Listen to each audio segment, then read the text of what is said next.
What's wrong, Renee? You haven't eaten much. Big Bro's cooking is great. I'm just not hungry.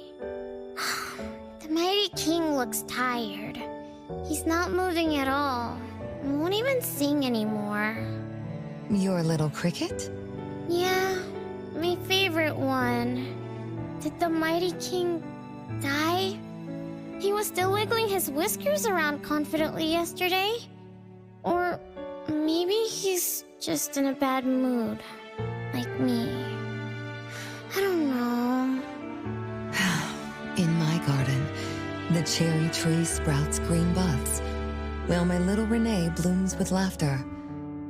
Each day, withered leaves drift down, returning to soil, resting peacefully with insects that will never sing again.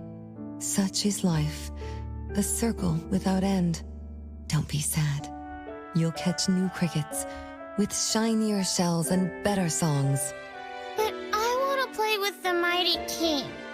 He's been with me for a long, long time. Is there anything after death? Will we die too? I know. It's a world where you're all alone. No mommy, no big brothers or sisters. Just a world that's always dark. That sounds scary. I don't wanna... Scary?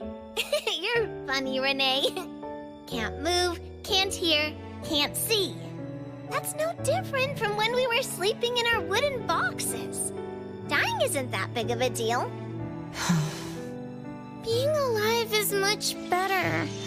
I want to be with Mom and everyone forever.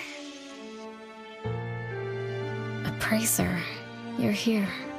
Wasn't I immature back then? My time with my family was running out. Mom had to witness my siblings enter the final countdown. And yet she still had to answer questions like that. Mom, who loved us deeply, must have been terrified of losing us, too.